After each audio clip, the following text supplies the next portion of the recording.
दोस्तों कैसे हैं आप। दोस्तों आज की इस वीडियो में हम बात करने वाले हैं सीबीसी के बारे में कि ये सीबीसी होता क्या है, इसकी मदद से हम कैसे आइडेंटिफाई कर पाते हैं बीमारियों को। तो चलिए दोस्तों बिना देरी किए वीडियो को स्टार्ट करते हैं। तो दोस्तों सीबीसी का फुल फॉर्म होता है कंप्लीट ब्लड काउंट। दोस्तों ये एक प्रकार का सामान्य रक्त परीक्षण होता है जिसकी मदद से शरीर में होने वाली बीमारियां या फिर दोस्तों जो स्वास्थ्य की स्थिति है उसकी जांच और निगरानी करने के लिए दोस्तों सीबीसी टेस्ट को कराया जाता है। दोस्तों सीबीसी टेस्ट में मुख्य रूप से 3 सेल्स की जांच की जाती है। उसमें सबसे पहली है आरबीसी, दूसरा है डब्ल्यूबीसी और तीसरा है प्लेटलेट। दोस्तों अब हम जानेंगे आरबीसी के बारे में कि दोस्तों ये आरबीसी होता क्या है। तो दोस्तों आप जानते हैं जैसे कि आरबीसी को जानते हैं रेड ब्लड सेल के नाम से, इसको दोस्तों कार्पसेल्स भी बोल देते हैं, कार्पसेल्स। दोस्तों यहाँ पे आप डायग्राम देख सकते हैं, ये आरबीसी का डायग्राम बना हुआ है जिसको दोस्तों हम इरिथ्रोसाइट भी कहते हैं। तो दोस्तों इसमें आपको जानना आवश्यक है कि आरबीसी का दूसरा नाम इरिथ्रोसाइट भी है, इसको इरिथ्रोसाइट के नाम से भी जाना जाता है। मेल के अंदर दोस्तों इसकी वैल्यू रहती है 4.7 से लेकर 6.1 मिलियन पर माइक्रोलीटर ब्लड, और दोस्तों फीमेल में 4.2 से लेकर 5.4 मिलियन पर माइक्रोलीटर ब्लड में ये देखने को वैल्यू मिल जाती है। दोस्तों इसकी वैल्यू ऊपर नीचे हो सकती है, ये एक लेबोरेटरी में अलग अलग लेबोरेटरी में अलग अलग दोस्तों उनकी वैल्यू रहती है, थोड़ा ऊपर नीचे हो जाती है, ज़्यादा वेरी नहीं करती है लेकिन थोड़ा ऊपर नीचे हो जाती है। आप समझते हैं दोस्तों जो आरबीसी होता है ये करता है क्या है। दोस्तों ये ऑक्सीजन को डिलीवर करता है पूरी बॉडी पे, ऑक्सीजन को पूरी बॉडी पे डिलीवर करता है। इसका मतलब दोस्तों आरबीसी की मदद से हमारे जो टिश्यू होते हैं, सेल होती है, उनको ऑक्सीजन मिल पाती है। अब दोस्तों समझते हैं ये आरबीसी ये टॉपिक क्या है। दोस्तों ये देखिए इरिथ्रोसाइट यहाँ पे बनी हुई है। दोस्तों इसके अंदर ये आपको चेन दिख रही है, इसमें 4 चेन दिख रही हैं। दोस्तों ये ग्लोबिन प्रोटीन की बनी होती हैं, ठीक है ना दोस्तों। तो ये 95% भाग होता है हीमोग्लोबिन का। आरबीसी के अंदर क्या होता है, हीमोग्लोबिन। अब हीमो में दोस्तों हीम और प्लस ग्लोबिन, तो दोस्तों ये जो 4 चेन दिख रही हैं आपको ये ग्लोबिन कहलाती हैं, ठीक है ना दोस्तों। अब इसके अंदर है दोस्तों हीम, ये आपको दिख रहा है पीले पीले कलर से, इसको बोलते हैं दोस्तों हीम। अब दोस्तों जो आपको ब्लू कलर से दिख रही है वो क्या है दोस्तों, आयरन। हीम में क्या होता है दोस्तों, आयरन रहता है, ठीक है ना दोस्तों। तो जो आयरन होता है Fe2+ के फॉर्म में रहता है दोस्तों। और दोस्तों एक जो हीमोग्लोबिन मॉलिक्यूल होता है दोस्तों उसमें 4 मॉलिक्यूल्स ऑफ ऑक्सीजन के बाइंड करते हैं। तो दोस्तों ये आपको ध्यान रखना है, इसी में दोस्तों क्या है, आयरन है। तो दोस्तों जब भी आप देखेंगे कि हीम की कमी हुई है ना, हीमोग्लोबिन की कमी हुई तो आयरन की कमी हमको देखने को मिल जाती है, ठीक है ना दोस्तों। अब दोस्तों इसी हीम में क्या बाइंड करती है, ऑक्सीजन बाइंड करती है। जैसे ही हमने वातावरण से सांस ली उसके कारण हमारे ब्लड में ऑक्सीजन आई, ठीक है ना। और दोस्तों ये आरबीसी के अंदर गई और ये हीम से आयरन से जाके दोस्तों बाइंड कर गई। अब दोस्तों ये ऑक्सीजन जो बाइंड करी है ये हमारे ब्लड में सर्कुलेट होके हमारी टारगेट ऑर्गन तक जाएगी, सेल तक जाएगी और वहाँ पे ऑक्सीजन की सप्लाई करेगी। तो दोस्तों ये बात हमको ध्यान रखना है, ये एक टॉपिक है दोस्तों, इसको ध्यान रखना है कि कैसा इसका मैकेनिज्म होता है। दोस्तों ये हमारा हीम है, इसी में दोस्तों आयरन रहता है, तो इसी को माने इसमें आयरन बोल सकते हैं। दोस्तों ग्लोबिन है, तो दोस्तों हमने बताया कि जैसे हीम की कमी होगी तो वहाँ पे आयरन भी कम हो जाएगा, इसलिए वहाँ पे आयरन की कमी हो जाने के कारण आयरन डिफिशियंसी एनीमिया हमको देखने को मिल जाता है। ग्लोबिन दोस्तों, तो दोस्तों जो ये चेन है ये ग्लोबिन, अगर ये इनकी भी कमी हो जाती है तो थैलीसीमिया हमें देखने को मिल जाता है, जो कि एक जेनेटिक डिसऑर्डर है ना। और दोस्तों जब ऑक्सीजन हमारी बॉडी में जैसे आई भी, लेकिन अगर आरबीसी उसको कैप्चर नहीं कर पा रहा है, आरबीसी के अंदर वो ऑक्सीजन नहीं जा पा रही है, तो हमारी सेल्स को कैसे सप्लाई हो पाएगा, ऑक्सीजन सप्लाई नहीं हो पाएगा। उसी कारण दोस्तों थकान देखने को मिल जाती है, कमजोरी देखने को मिल जाती है, सांस लेने में दिक्कत हो जाती है ना, और एनीमिया भी दोस्तों देखने को मिल जाता है। तो दोस्तों ये कंडीशन है जो इसकी कमी से हमें देखने को मिल जाती है। आप समझेंगे दोस्तों ये जो आरबीसी है अगर इसका डिस्ट्रक्शन हो जाता है तो इसका डिस्ट्रक्शन दोस्तों ऑटो इम्यून डिसीज़ में हो जाता है। माने अगर आरबीसी टूट रही हैं तो हम इसको आइडेंटिफाई कर सकते हैं कि उस पर्सन को ऑटो इम्यून डिसीज जैसी कोई समस्या है जिसके कारण उसकी जो आरबीसी है वो टूट रही हैं। दोस्तों एक आरबीसी के अंदर लगभग 270 से लेकर 280 मिलियन हीमोग्लोबिन होते हैं। तो दोस्तों ये आपको ध्यान रखना है। दोस्तों अब हम बात करेंगे आरबीसी इंडाइसिस की, यानी कि दोस्तों आरबीसी इंडाइसिस, इसकी मदद से दोस्तों हम पता कर पाते हैं कि आरबीसी का साइज कितना है ना। और दोस्तों आरबीसी में हीमोग्लोबिन का कंसंट्रेशन कितना है और उसकी एमसी SC की वैल्यू कितनी है, तो इसमें हम RBC इंडाइसिस के अंदर जानते हैं। तो इसमें दोस्तों 3 चीज़ें आ जाती हैं, MCV, MCH, MCSC।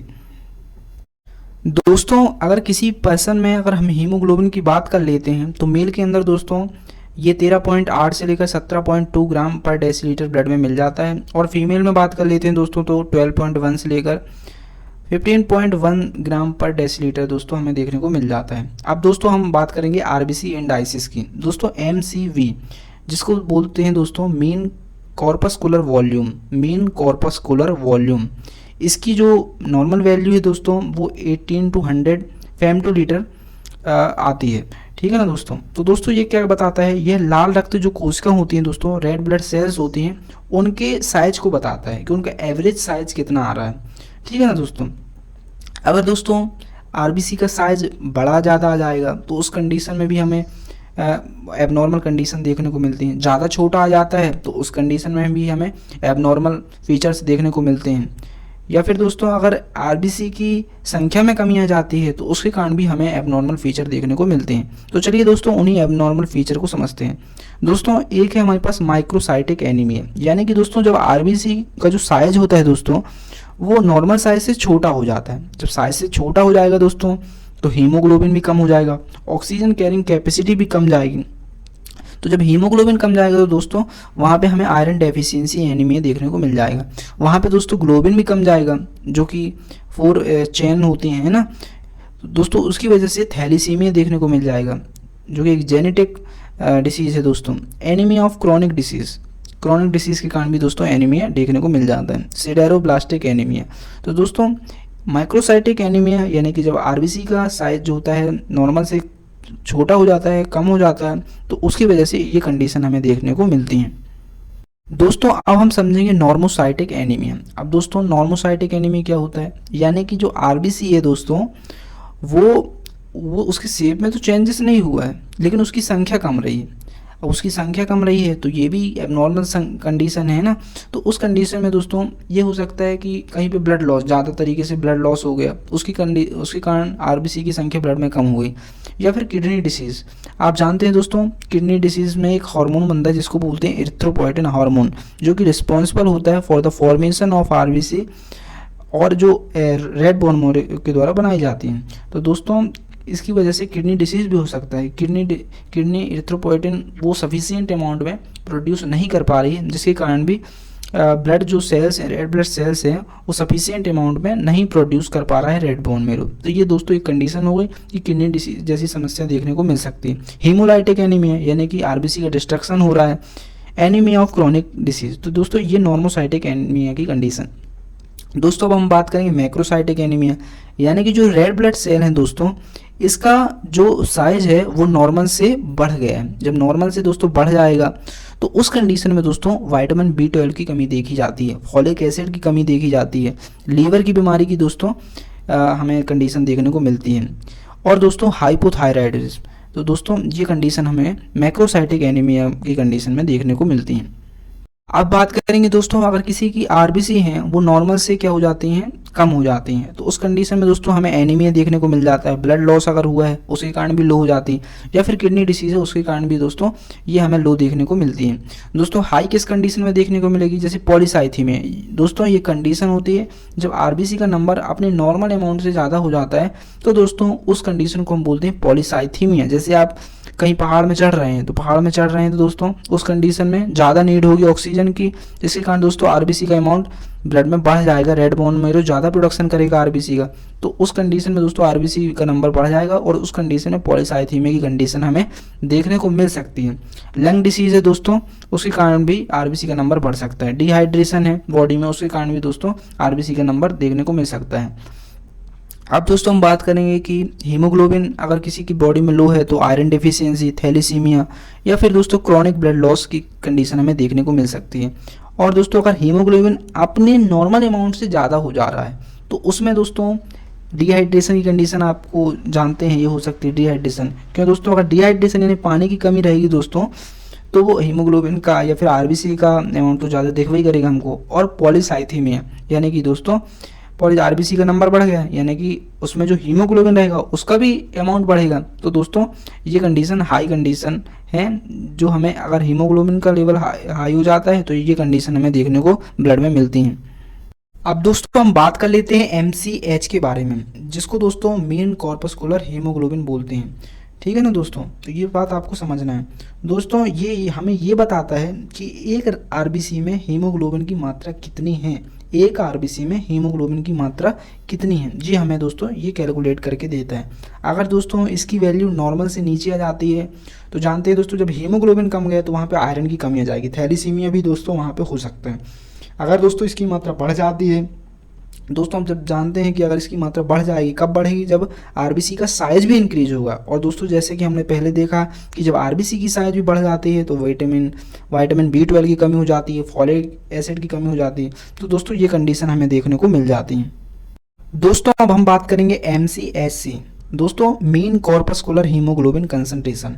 दोस्तों यह ये बताता है कि एक आरबीसी के अंदर हीमोग्लोबिन का कंसंट्रेशन कितना है। अगर दोस्तों इसका कंसंट्रेशन कम रहता है तो आयरन की कमी हमें देखने को मिल जाती है, हीमोग्लोबिन की कमी देखने को मिल जाती है ना, और दोस्तों थैलीसीमिया की कंडीशन हमको देखने को मिल जाती है। अगर दोस्तों इसका लेवल हाई हो जाता है तो हाई हो जाएगा दोस्तों तो स्पेरोसाइटोसिस की कंडीशन देखने को मिल जाएगी। और दोस्तों अगर हाई हो जाएगी तो विटामिन B12 की कमी भी हो सकती है ना, और दोस्तों फॉलिक एसिड की भी कमी हो सकती है। तो दोस्तों हाई लेवल होने पे हमें ये कंडीशन देखने को मिल सकती है। दोस्तों अब हम बात करेंगे हेमाटोक्रिट। दोस्तों जो हेमाटोक्रिट होता है उसको हम दोस्तों PCV के नाम से भी जानते हैं, जिसको बोलते हैं पैक्ड सेल वॉल्यूम। दोस्तों यहाँ पे आप देख सकते हैं, ये हमारे पास दोस्तों एक प्रकार से हमारे पास ये टेस्ट ट्यूब है, जिसमें दोस्तों हमने ब्लड को लिया है। ठीक है ना दोस्तों, इसको बॉयल भी बोल सकते हैं दोस्तों। हमने एक उसमें ब्लड को लिया है, यहाँ पे आप देख सकते हैं दोस्तों, यहाँ पे आरबीसी का परसेंटेज दिया गया है। यहाँ पे आप देख सकते हैं दोस्तों 45% के अराउंड दोस्तों, 44 के अराउंड दोस्तों क्या होती है, यहाँ पे आरबीसी का कंसंट्रेशन हमें नीचे देखने को मिल जाता है। उसके ऊपर चलते हैं दोस्तों तो 1% के केस में दोस्तों हमें WBC देखने को मिल जाते हैं, प्लेटलेट देखने को मिल जाते हैं। उसके ऊपर है दोस्तों 55% वाला हिस्सा जहाँ पे प्लाज्मा है, जिसमें क्लॉटिंग फैक्टर वगैरह भी हैं। दोस्तों जो नीचे का आपको 44% वाला हिस्सा दिख रहा है दोस्तों, इसको बोलते हैं दोस्तों आरबीसी। यहाँ पे आरबीसी वगैरह दोस्तों पाए जाते हैं। तो दोस्तों इसी में जो आरबीसी का कितना परसेंटेज उपस्थित है, ये दोस्तों क्या कहलाता है, हेमाटोक्रिट PCV कहलाता है। ठीक है ना दोस्तों, तो ये आपको समझना है। दोस्तों ये समझना है कि अगर इसकी जो वैल्यू है अगर वो लो हो जाती है, यानी दोस्तों वहाँ पे रेड ब्लड सेल की जो वैल्यू है यानी नंबर है वहाँ पे कम है, तो वहाँ पे दोस्तों एनीमिया या फिर ब्लड लॉस जैसी कंडीशन देखने को मिल जाती है। अगर दोस्तों हेमाटोक्राइट का परसेंटेज PCV का परसेंटेज ज़्यादा देखने को मिल रहा है, उस कंडीशन में लंग डिसीज यानी कि दोस्तों फेफड़ों की समस्या, दिल की समस्या या फिर दोस्तों कंजस्टिव हार्ट फेलियर जैसी संभावना हमें देखने को मिल जाती है। डिहाइड्रेशन यानी कि पानी की दोस्तों जब कमी होगी तो ऑलरेडी दोस्तों उसके अंदर आरबीसी है, आरबीसी की वैल्यू हाई आएगी दोस्तों। पॉलीसाइथीमिया कंडीशन के भी दोस्तों हमें हेमाटोक्रिट की वैल्यू अगर हाई दिखती है तो पॉलीसाइथीमिया की कंडीशन भी हमें पता चल सकता है कि पॉलीसाइथीमिया की कंडीशन है। दोस्तों अब अगली चीज़ है RDW, जिसको बोलते हैं दोस्तों रेड सेल डिस्ट्रीब्यूशन विड्थ, यानी दोस्तों इसकी जो डायमीटर कितना है, इसका जो दोस्तों व्यास कितना है ना दोस्तों। तो ये आरबीसी का विड्थ कितनी आ रही है ये हमें ये कैलकुलेट करके देता है, जिसको हम बोलते हैं RDW। ठीक है ना दोस्तों, तो इसकी जो नॉर्मल वैल्यू होती है दोस्तों ये 12 से 15% होती है। तो दोस्तों यह बताता है कि रेड ब्लड जो सेल्स हैं उनके आकार में कितनी वेरिएशन आ रहा है, कितना वेरिएशन आ रहा है उसको दोस्तों ये कैलकुलेट करता है, उसको मापता है। अब दोस्तों जब अगर हाई इसकी वैल्यू आती है तो दोस्तों मतलब कि आरबीसी का जो साइज है वो बढ़ गया है, तो उसके कारण दोस्तों वहाँ पे फॉलिक एसिड, विटामिन B12 की कमी है ना दोस्तों, आयरन की कमी जैसी समस्या देखने को मिल सकती है। अगर दोस्तों RDW का जो साइज है वो कम गया है तो हीमोग्लोबिन दोस्तों वहाँ पे कम जाएगा, आयरन भी कम जाएगा है ना, और दोस्तों थैलीसीमिया की कंडीशन हमें देखने को मिल सकती है। तो दोस्तों ये भी एक महत्वपूर्ण हिस्सा है CBC का, जिसकी मदद से हम काफ़ी चीज़ों को आइडेंटिफाई कर पाते हैं कि कौन कौन सी चीज़ इसमें कमी है, कौन कौन सी चीज़ बढ़ी हुई है। अब दोस्तों हम जानेंगे रेटिकुलोसाइट काउंट। दोस्तों ये क्या होता है, दोस्तों जो रेटिकुलोसाइट होता है दोस्तों काउंट, इसकी जो नॉर्मल वैल्यू होती है दोस्तों 0.5 से 2.5% तक इसकी नॉर्मल वैल्यू होती है। दोस्तों ये हमें ये बताता है कि जो आरबीसी है दोस्तों वो कितने इफेक्टिव तरीके से हमारे बॉडी में बन रहे हैं और कितनी स्पीड से बन रही हैं। इफेक्टिव तरीके से कोई इसमें दिक्कत तो नहीं आ रही उसको बनने में, है ना, कितनी स्पीड से बन रहे हैं। तो दोस्तों ये हमें ये बताता है। अगर दोस्तों रेटिकुलोसाइट कम आता है तो दोस्तों वहाँ पे बोन मैरो फेलियर हो सकता है, यानी कि बोन मैरो अच्छे से वर्क नहीं कर पा रहा है, अच्छे से आरबीसी को प्रोडक्शन नहीं कर पा रहा है, उसकी वजह से रेटिकुलोसाइट काउंट कम आ रहा है। फॉलिक एसिड की डिफिशियंसी हो सकती है, कोई इन्फेक्शन हो सकता है, लिवर की डिसीज़ हो सकती है, या फिर दोस्तों परनीसियस एनीमिया हो सकता है। तो दोस्तों अगर परनीसियस एनीमिया भी है तो उस कंडीशन में भी हमें रेटिकुलोसाइट काउंट कम देखने को मिल जाता है। Fe दोस्तों यानी कि आयरन की डिफिशियंसी है, विटामिन B12 की डिफिशियंसी है, तो इस कंडीशन में भी दोस्तों हमें रेटिकुलोसाइट की जो वैल्यू है, काउंट की वैल्यू है, वो कम देखने को मिल जाती है। अगर दोस्तों रेटिकुलोसाइट काउंट की वैल्यू इंक्रीज हो जाती है तो उस कंडीशन में हमें हीमोलाइसिस जैसी कंडीशन देखने को मिल जाती है, यानी कि दोस्तों जो आरबीसी है वो ब्रेक डाउन हो रही है, हीमोरेज यानी कि यहाँ ब्लीडिंग हो रही है ज़्यादा तेज़ी से, उसी कारण भी दोस्तों रेड ब्लड जो रेड बोन मैरो है दोस्तों उसको सिग्नल मिलेगा, जिसके कारण दोस्तों रेड बोन मैरो और ज़्यादा प्रोडक्शन करेगा आरबीसी का, जिसके कारण दोस्तों रेटिकुलोसाइट काउंट इंक्रीज हो जाएगा। दोस्तों ल्यूकीमिया की कंडीशन में भी आप जानते हैं कि डब्ल्यूबीसी का नंबर भी बढ़ जाता है, इसी कारण दोस्तों आरबीसी का नंबर भी बढ़ जाता है, क्योंकि रेड बोन मैरो प्रोडक्शन ज़्यादा कर रहा है। प्रेगनेंसी में दोस्तों ज़्यादा हमें रिक्वायर होती है आरबीसी, क्योंकि फीटस को भी दोस्तों ऑक्सीजन वगैरह सप्लाई करना पड़ता है, न्यूट्रिशन देना पड़ता है, तो मदर की बॉडी में ज़्यादा ऑक्सीजन और आरबीसी की रिक्वायरमेंट होती है, जिसकी वजह से दोस्तों रेटिकुलोसाइट काउंट इंक्रीज आता है। तो दोस्तों ये थे आरबीसी के पैरामीटर्स जो कि सीबीसी रिपोर्ट में दिखाए जाते हैं। दोस्तों ये पार्ट 1 था हमारा, ये पार्ट 1 था। इसमें हमने आरबीसी के बारे में संपूर्ण तरीके से डिस्कस किया कि किसकी कमी से क्या होता है, किसकी ज़्यादा होने से क्या होता है। तो ये आरबीसी के बारे में था, ये पार्ट 1 था। आप कमेंट करें कि आपको सेकेंड पार्ट इसका चाहिए, डब्ल्यूबीसी के बारे में बताएं, प्लेटलेट के बारे में बताएं, पेरिफेरल स्मीयर के बारे में बताएं। तो और दोस्तों इसमें जो भी और भी पैरामीटर्स हैं वो जो आपको बताए जाएंगे, ये पार्ट 2 और पार्ट 3 वीडियो में बताए जाएंगे। तो दोस्तों ये वीडियो आपको कैसी लगी, इसमें कंप्लीट इन्फॉर्मेशन हमने दी है, इसकी मदद से आप आसानी से ब्लड रिपोर्ट को पढ़ पाएंगे, आरबीसी के जो पैरामीटर्स हैं उनको समझ पाएंगे और उनको देखकर बीमारियों को आइडेंटिफाई कर पाएंगे। दोस्तों अगर आप चैनल पर नए हैं तो सब्सक्राइब कर सकते हैं और बेल आइकन को दबा दीजिए, ताकि जो भी हमारी वीडियो की नोटिफिकेशन है वो जल्दी से जल्द आप तक पहुंच सके। दोस्तों मिलते हैं एक नई वीडियो के साथ, तब तक के लिए बहुत बहुत धन्यवाद।